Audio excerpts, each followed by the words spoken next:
নমস্কাৰ prime time 18 লৈ স্বাগতম ষ্টুডিঅত মই পাপৰি আৰু প্ৰথমটো ব্ৰেকিং নিউজ গুৱাহাটীত আৰু কঠোৰ হ'ব কোভিড বিধি কৰোনা সংক্ৰমণ ৰোধ নহলে কঠোৰ হ'ব কোভিড বিধি তিনিচুকীয়া আৰু ডিব্ৰুগড়তো কঠোৰ হ'ব কোভিড বিধি এই ঘোষণা মুখ্যমন্ত্ৰী ডক্টৰ হিমন্ত বিশ্ব শৰ্মা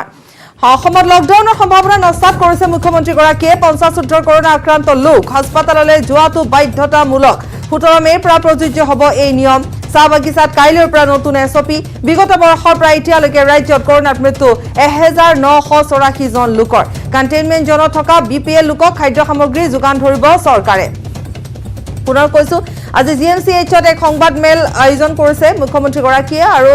এই সংবাদ মেল যোগে মুখ্যমন্ত্ৰীগৰাকীয়ে অৱগত কৰে যে গুৱাহাটীত কঠোৰ হ'ব কোভিড বিধি কৰোনা সংক্ৰমণ ৰোধ নহলে কঠোৰ হ'ব কোভিড বিধি আৰু তিনিচুকীয়া আৰু ডিব্ৰুগড়তো কঠোৰ কৰা হ'ব এই ঘোষণা কৰিছে মুখ্যমন্ত্ৰীগৰাকীয়ে অৰ্থাৎ ডক্টৰ হিমন্ত বিশ্ব শৰ্মাই অসমত লকডাউনৰ সম্ভাৱনা নস্যাৎ কৰিছে মুখ্যমন্ত্ৰীগৰাকীয়ে কিন্তু 50 কৰোনা আক্ৰান্ত লোক হাস্পতাললৈ আহাটো বাধ্যতামূলক কাৰণ দেখিবলৈ পোৱা গৈছে যে হোম আইসোলেশন লোৱাৰ ফলত যথেষ্ট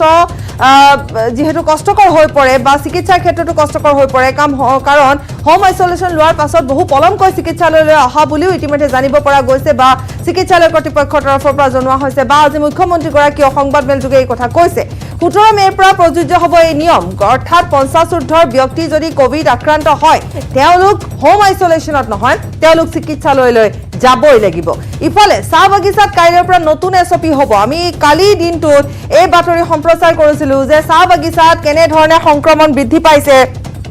বা চাহ বাগিচাত হোম আইসোলেশন লৈছে যত নেকি চাহ বাগিচাৰ যিবোৰ ঘৰ আছে সেই ঘৰবোৰ অত্যন্ত সৰু সৰু বা ইটো ঘৰৰ লগত সিটো ঘৰ লগালগি হৈ আছে যত যেহেতু সামাজিক ব্যৱধানৰ কথা তাত অহাই নাই বা তাত থকা যিসকল লোক তেওঁলোকে মাস্ক পৰিধান নাই কৰা বা এনে ধৰণৰ বহু কথা আছে সজাগতাৰ অভাৱ আছে গতিকে তাৰ পিছতে তাৰ পৰৱৰ্তী সময়ত আজিৰ দিনটোত আমাৰ বাতৰি পাছতে আজিৰ দিনটোত ঘোষণা কৰা হ'ল যে চাহ বাগিচাত কাইলৈৰ পৰা নতুন এছপি দিয়া হ'ব এই মুহূৰ্তত আমি পুনৰ এবাৰ কৈছো যে বিগত বৰ্ষৰ পৰা এতিয়ালৈকে ৰাজ্যত কৰোনাত মৃত্যু 1984 জন লোকৰ কণ্টেইনমেণ্ট জোনত থকা বিপিএলৰ লোকক খাদ্য সামগ্ৰী যোগান ধৰিব চৰকাৰে আজিৰ দিনত আমাৰ এক্টিভ কেছ 42,144টা আছে আৰু ইতিমধ্যে আমি কোভিডৰ প্ৰথম আৰু দ্বিতীয় ৱেভ লগ লাগি 1,984 জন ব্যক্তিক আমি হেৰুৱাইছো আৰু ডেথ ৰেট এটা সময়ত আমাৰ 0.50 আছিলে এতিয়া 0.62 লৈকে বৃদ্ধি হৈছে সামান্য বৃদ্ধি শতাংশ হাৰত দেখা গৈছে আমি 17 মেৰ পৰা প্ৰতিদিনে 20,000 নতুনকৈ টেষ্ট কৰাৰ সিদ্ধান্ত লৈছো এতিয়া গুৱাহাটীৰ 7-8,000 টেষ্ট হয় 17 তাৰিখৰ পৰা আমি 20,000 কৰি টেষ্ট কৰিব খুজিছো কোভিড কেয়াৰ চেণ্টাৰৰ নামত আমি 3,000টা অতিৰিক্ত বেড বনাইছো আৰু ইয়াৰ পিছত আমি চাব যাম জিএমচিএইচৰ কাৰ পাৰ্কিঙতো 200টা আইচিইউ নিৰ্মাণৰ কাম দ্ৰুতগতিত চলি আছে কালাপাহাৰত 24টা চলি আছে আমাৰ হাতত ৰেমডিচিভিৰ আদি পৰ্যাপ্ত পৰিমাণে আছে অক্সিজেন আমাৰ লগত থকাৰ উপৰিও বৰ্তমান আমাক ভাৰত চৰকাৰে প্ৰতিদিনে 25 মেট্ৰিক টন অক্সিজেন আমাক এলট কৰিছে আৰু এই অক্সিজেন আমি দুৰ্গাপুৰ আৰু বাৰ্ণপুৰ পশ্চিমবংগৰ এই দুইটা স্থানৰ পৰা আমি আনি আছো ভ্যাকচিনেশনৰ ক্ষেত্ৰত আমি বৰ্তমানলৈকে 27,56,790 জন ব্যক্তিক ভ্যাকচিন আমি দিব পাৰিছো আৰু আমাৰ এই ভ্যাকচিন কাৰ্যসূচী নিৰন্তৰ গতিত চলি আছে আজি আমাৰ হাতত 3,70,000 ভ্যাকচিন আমাৰ লগত মজুত আছে আৰু অসম আৰোগ্য নিধিৰ পৰা আমি বিলো 44 ইয়াৰ্ছৰ মেডিচিন আমি কিনি আছো আৰু ভ্যাকচিন কিনি আছো 44ৰ এজ গ্ৰুপৰ ওপৰৰ ভ্যাকচিন আমি ভাৰত চৰকাৰৰ পৰা বিনামূলীয়াকৈ পাই আছো 17 মেৰ পৰা গুৱাহাটীত 50 বছৰৰ ওপৰত যোন কোভিড ৰোগী ধৰাত পৰিব তেওঁলোকৰ কাৰণে আমি মেন্ডেটৰী কোৱাৰেণ্টাইন কৰাৰ সিদ্ধান্ত লৈছো যদিহে কাৰোবাৰ ঘৰত উইথ এটাচ লেট্ৰিন বাথৰুম বেলেগ ৰুম নাই তেতিয়াহ'লে অহা 17 তাৰিখৰ পৰা কোভিড হ'লেই আৰু 50 বছৰৰ ওপৰ হ'লেই তেওঁ হস্পিটালত থাকিব লাগিব বা কোভিড কেয়াৰ চেণ্টাৰত থাকিব লাগিব কাৰণ আমি দেখা পাইছোঁ যে GMCHত বৰ্তমানলৈকে যোৱা এই সেকেন্ড ৱেভত 180 জন ব্যক্তিৰ মৃত্যু হৈছে আৰু ইয়াৰ ভিতৰত more than 50% অকল 50 বছৰৰ ওপৰৰ ঊৰ্ধৰ ব্যক্তি সেইকাৰণে আমি এই ক্ষেত্ৰটো অলপমান পঢ়া হ'ব লাগিব আৰু সেই ধৰণে আমি আগবাঢ়িছোঁ লকডাউনৰ সম্ভাৱনা গোটেই অসমত নাই কিন্তু ডিব্ৰুগড় তিনিচুকীয়া আৰু গুৱাহাটী মহানগৰীত যদি পৰিৱেশ উন্নত নহয় অহা 7 দিনত হয়তো আমি ইয়াতকৈ বেছি ৰেষ্ট্ৰিকশ্যনৰ কথা চিন্তা কৰিব লাগিব 2000 টকা আমি তেওঁলোকক যদি কোনোবা এৰিয়া যদি আমি কোৱাৰেণ্টাইন কৰোঁ সেই কোৱাৰেণ্টাইন এৰিয়াৰ ভিতৰত যদি কোনোবা দুখীয়া মানুহ থাকে তেওঁলোকক আমি যোৱাবাৰৰ দৰে এটা 2000 টকাৰ এককালীন আমি খোৱা বোৱাৰ সুবিধা কৰি দিম অৰ্থাৎ কিছু চাউল কিছু দালি এনেকে দিম অহা সোমবাৰৰ পৰা এই ইয়াক আমি আৰম্ভ কৰিম ৰবিবাৰে মোৰ DCSP লগত ভিডিঅ' কনফাৰেন্স আছে তাৰ পিছত সোমবাৰৰ পৰা এই ব্যৱস্থাটো আৰম্ভ হ'ব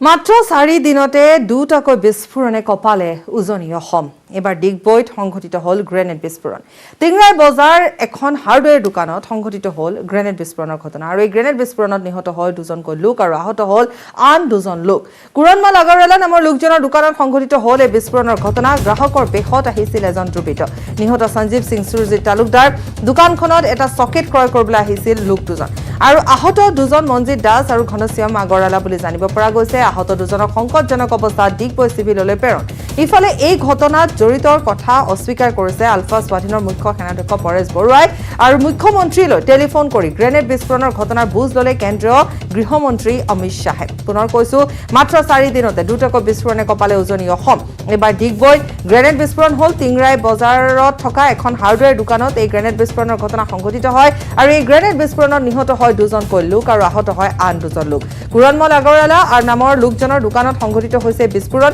গ্ৰাহকৰ বেহত আহিছিল এজন দ্ৰুবিত নিহত সঞ্জীৱ সিং সুৰজিত তালুকদাৰ দোকানখনত এটা সকেট ক্ৰয় কৰিবলৈ আহিছিল লোকজন আহত দুজন মনজিত দাস আৰু ঘনশ্যাম আগৰৱালা আহত দুজনক সংকটজনক অৱস্থাত ডিগবৈ চিভিললৈ প্ৰেৰণ কৰা হয় ইফালে এই ঘটনাত জড়িত কথা ইতিমধ্যে আলফা স্বাধীনৰ তৰফৰ পৰা অস্বীকাৰ কৰিছে মুখ্য সেনাধ্যক্ষ পৰেশ বৰুৱাই আনহাতে মুখ্যমন্ত্ৰীলৈ টেলিফোন কৰি গ্ৰেনেড বিস্ফোৰণৰ ঘটনাৰ বুজ ললে কেন্দ্ৰীয় গৃহমন্ত্ৰী অমিত শাহে ইতিমধ্যে এই টিংৰাই মাৰ্কেটত যেটো ডিগবৈ থানা আণ্ডাৰ ইয়াতে এটা সাসপেক্টেড গ্ৰেনেড ব্লাষ্ট ৰিপৰ্ট হৈছে ইয়াতে আহি আমাৰ উচ্চপদস্থ বিষয়া DIG ছাৰ আমি আহি তদন্ত কৰি আছো কিছুমান প্ৰাৰম্ভিক ক্লু আমি পাইছো যদিও আমি এতিয়া ক'ব নোৱাৰো আমি তদন্ত অব্যাহত ৰাখিছো আৰু নিশ্চিত আমি যি দুষ্টকৃতকাৰী আছে সিহঁতক ধৰিবলৈ সক্ষম হ'ম আৰু জাগুনৰ ঘটনাৰ লগতে কোনো লিংক আমি এতিয়ালৈকে হেতুত পোৱা নাই আৰু হেতু ঘটনাটো কোনো উগ্ৰপন্থী লিংক আমি পোৱা নাছিলো সেই বিশেষকৈ আমি স্পেশালি কোনো যাতে যদি ধান্দাবি নাই তেতিয়া কি কাৰণত সেই দুষ্টকৃতকাৰীয়ে যদি কৰিছে সেইটো আমি তদন্ত অব্যাহত ৰাখিছো এতিয়া নগাঁৱৰ বৰহমপুৰত 18টাকৈ বন্য হস্তীৰ মৃত্যুৰ ঘটনাৰ পিছত আজি বিধায়ক জিতু গোস্বামীক লগত লৈ সেই স্থানত উপস্থিত হ'ল বনমন্ত্ৰী পৰিমল শুক্লবৈদ্য বনমন্ত্ৰীগৰাকীক সংগ দিলে বন বিভাগৰ আটাইকেইগৰাকী উচ্চপদস্থ বিষয়াৰ লগতে অসম কৃষি বিশ্ববিদ্যালয়ৰ এটা বিশেষজ্ঞৰ দলে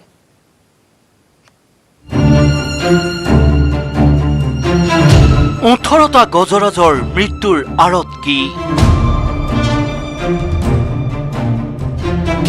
বজ্ৰপাত নে আন কিবা কাহানিও নোহোৱা নোপোজা এই শোকাবহ ঘটনাৰ তদন্ত কৰিবলৈ তপতজুৰিৰ বামুণী পাহাৰত উপস্থিত হ'ল বনমন্ত্ৰী পৰিমল শুক্লবৈদ্য লগত বৰহমপুৰৰ বিধায়ক জিতু গোস্বামী ঘটনাস্থলী পৰিদৰ্শন আৰু বন বিষয়াৰ সৈতে আলোচনাৰ পাছত বজ্ৰপাতৰ বাবে 18টাকৈ বন্য হস্তীৰ মৃত্যু হোৱাৰ কথাই দোহাৰিলে বনমন্ত্ৰীয়ে ওপৰত গৈ এটা পাৰ্থক্য কৰিলো হয় এটো লাইটেনিংত হ'ব পাৰে মানে আমি যেটো বজ্ৰপাতত হোৱাৰ সম্ভাৱনা আছে যিমানখিনি আইডেন্টিফাই হৈছে যোৱাকালিও কৈছিলোঁ যে 18টা আমি হস্তীৰ মৃতদেহ আমি উদ্ধাৰ কৰিব পাৰিছিলোঁ যোৱাকালি আজিও আমি 18টালৈকে আমি দেখিলোঁ তথাপি আমাৰ গোটেইখিনি চাৰিওফিনে চোৱাৰ এটা ব্যৱস্থা চলি আছে বিভাগীয়ভাৱে যে কোনো ঠাইত বা কোনো গাঁওঘৰত কিবা এনেকুৱা কিবা আছে নেকি পাহাৰেৰে আৱৰা হাবিৰ মাজত পৰি থকা বন্য হস্তীৰ মৃতদেহ পৰীক্ষা কৰি একেই সন্দেহ কৰিছে পশু চিকিৎসকৰ দলেও যি আমি এতিয়া যি দেখা পাইছোঁ আমাৰ ভেটেনেৰি এটা টিমে অলৰেডি তেওঁলোকক পষ্টমৰ্টেম কৰি আছে পষ্টমৰ্টেম কৰিলে এটা বস্তু নিশ্চিত হ'ব যদি কিবা বিষক্ৰিয়াত হৈছে বা বেলেগ ধৰণৰ কোনো কাৰণত যদি এই ঘটনাটো হৈছে সেইটো আমি কনফাৰ্ম হ'ম আৰু এতিয়া আমি অন্ত্যেষ্টিক্ৰিয়াৰ কাৰণে চিন্তা চৰ্চা কৰি আছোঁ কিন্তু এই মৰ্মান্তিক ঘটনাক সহজে মানি ল'ব পৰা নাই স্থানীয় লোকে ইয়াৰ আঁৰত বন ধ্বংসৰ চক্ৰান্ত লুকাই থকাৰো সন্দেহ একাংশৰ এই সন্দেহক নস্যাৎ নকৰাকৈ বন ধ্বংসকাৰীক কঠোৰ হাতেৰে দমন কৰাৰ হুংকাৰ দিলে স্থানীয় বিধায়ক জিতু গোস্বামীয়ে বিধায়কগৰাকীৰ পোনপটীয়া কথা বৰহমপুৰৰ এডাল গছো হাত দিব নোৱাৰিব দুষ্কৃতিকাৰীয়ে 18টাকৈ বন্য হস্তীৰ মৃত্যু হোৱা ঠাইত 4জোপা গছ জ্বলি ছাই হোৱা দৃশ্য প্ৰত্যক্ষ কৰিছে বন বিভাগৰ লগতে তদন্তকাৰী দলে বন বিভাগৰ তথ্য মতে এই ঘটনাত নিহত হৈছে 4টা হাতী পোৱালিও মৃত্যু হোৱা 18টা হাতীৰ মাজত 10টা মতা আৰু 8টা মাইকী হাতী অৱশ্যে মৰণোত্তৰ পৰীক্ষাৰ প্ৰতিবেদনতহে স্পষ্ট হ'ব এই শোকাবহ ঘটনাৰ আঁৰৰ প্ৰকৃত সত্য পুৰণি গুদামৰ পৰা হেমন্ত দাসৰ সহযোগত নগাঁৱৰ পৰা নীলোৎপল বৰাৰ report news 18 Assam north east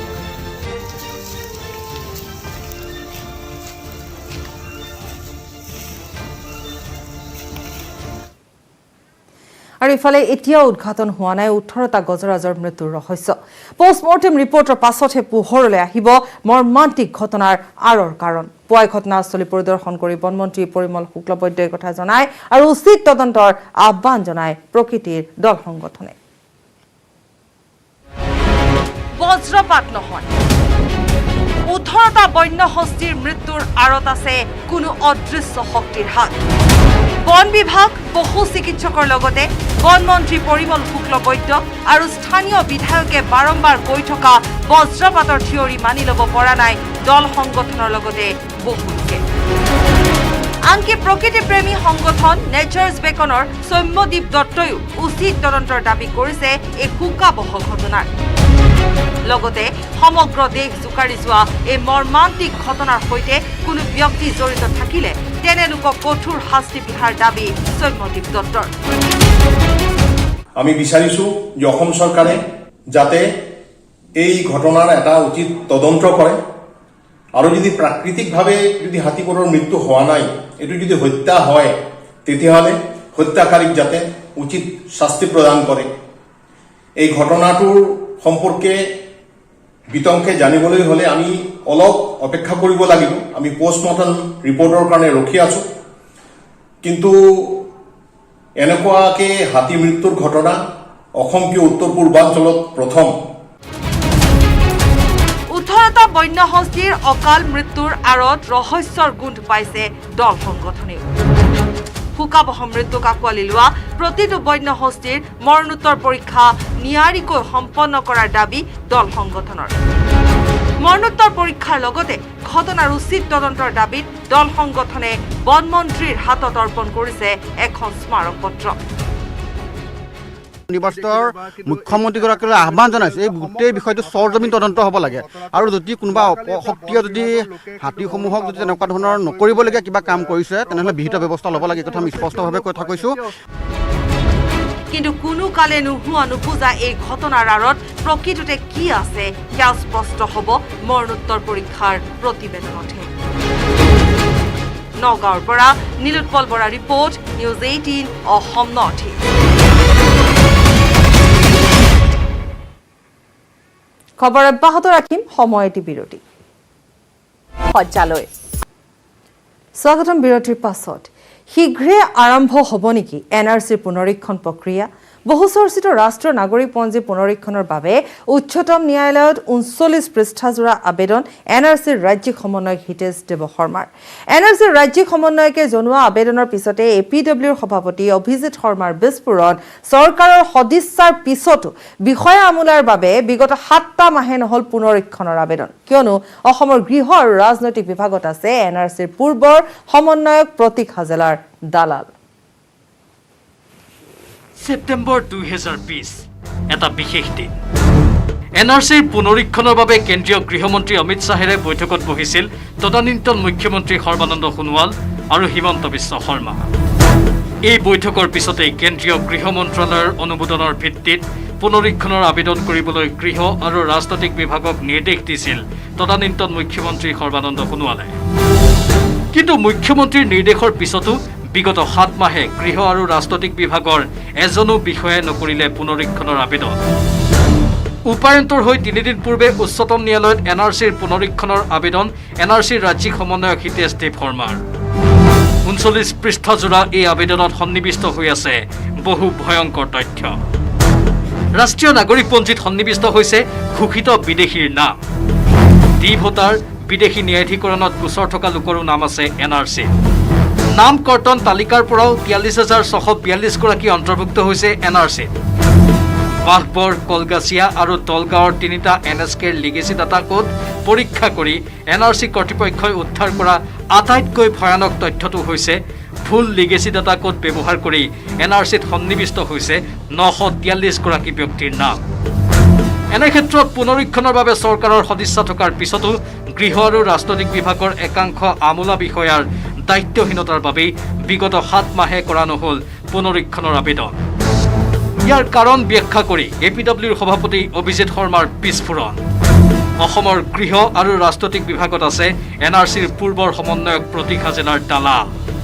7 মাহ হৈ গ'ল হোম এণ্ড পলিটিকেলৰ কোনো এজন বিষয়াই পেটিশ্যনটো ফাইল নকৰিলে এতিয়া কিয় নকৰিলে আমি হেতুলৈ আহিব লাগিব ইয়াতে কথাটো হ'ল যে দিল্লীৰ গৃহ বিভাগত যেনেকৈ হাজেলাৰ মানুহ আছে তেনেকৈ অসমৰ হোম এণ্ড পলিটিকেলত কিছুমান হাজেলাৰ মানুহ আছে এইটো হাজেলাৰ দালাল বুলিয়ে ক'ব লাগিব যোনে হাজেলাৰ বিপদত পৰাটো নিবিচাৰে বটদ্ৰৱাৰ বিধায়িকা শিৱামণি বৰা চেঙাৰ বিধায়ক আশৰাফুল হুছেইনকো আক্ৰমণ অভিজিৎ শৰ্মাৰ যিবিলাক সন্দেহযুক্ত অঞ্চল য'ৰ পৰা কংগ্ৰেছ জিকি আহিছে ইউডিএফ জিকিছে সেই গোটেইবিলাক অঞ্চলতে 100% ৰিভেৰিফিকেশ্যন কৰিলেহে শিৱামণি বৰাৰ নিচিনা যিবিলাক বিষয়া যোনে বাংলাদেশীৰ হৈ তৈলমন্ত্ৰণ কৰিলে বাংলাদেশীৰ হৈ গোটেই জীৱনটো তেওঁলোকে বাংলাদেশীৰ হৈয়ে মানে চাকৰি জীৱনটোত বাংলাদেশীৰ হৈ উকালতি কৰিলে সেই মানুহবিলাকক তেতিয়া চিনাক্তকৰণ হ'ব যিবিলাক সন্দেহযুক্ত অঞ্চল আছে বিশেষকৈ ইউডিএফ জিকি অহা অঞ্চল মিয়া কবিতা লিখা MLA আছে তাতে চেঙা আশৰাফুল তেনেকুৱা ধৰণৰ কিছুমান জেগা আছে এই যে চিণ্ডিকেটৰ কথা ক'লোঁ এই মিয়া কবিতা লিখিও এটা চিণ্ডিকেট কৰি পেলাই তেওঁ আজি MLA হ'ল চ' এনেকুৱা ধৰণৰ অঞ্চলবিলাকত 100% ৰিভেৰিফিকেশ্যন কৰক প্ৰতীক হাজেলাক বচাবলৈ উচ্চতম ন্যায়ালয়ত আবেদন জনোৱা নাই বিষয়াসকলে এইটো বিষয়া আমোলা হাজেলাৰ যিখিনি শুভাকাংক্ষী বিষয়া আমোলা আছে তেওঁলোকে এই পেটিশ্যনখন ৰিভিউ পেটিশ্যনখন ফাইল কৰা নাই বা আমাৰ এখন স্মাৰক পত্ৰ দিছিলোঁ আমি প্ৰধানমন্ত্ৰীৰ কাৰ্যালয়ত প্ৰধানমন্ত্ৰী ডাঙৰীয়াই প্ৰধানমন্ত্ৰী কাৰ্যালয়ৰ পৰা চিফ ছেক্ৰেটাৰীলৈ চিঠিখন পঠালে এনকুৱাৰী কৰিব দিলে সেইটোও দবাই ৰাখিছে এনআৰচিৰ ৰাজ্যিক সমন্বয়কে জনোৱা পুনৰীক্ষণৰ আবেদনত উচ্চতম ন্যায়ালয়ে কি মত পোষণ কৰে এতিয়া তাৰ ওপৰতে নিৰ্ভৰ কৰিব সকলো কিন্তু প্ৰশ্ন হৈছে সঁচাকৈয়ে একাংশ আমোলা বিষয়াই বিচৰা নাছিল নেকি এনআৰচিৰ পুনৰীক্ষণ এনে আমোলা বিষয়াক চিনাক্ত কৰিবলৈও এপিডব্লিউৰ সভাপতি অভিজিৎ শৰ্মাই আহ্বান জনাইছে বৰ্তমানৰ মুখ্যমন্ত্ৰী doctor Himanta Biswa Sarma camera person অপূৰ্বৰ সহযোগত ৰাজু বৰুৱাৰ report news 18 Assam north east খবৰ অব্যাহত ৰাখিম সময়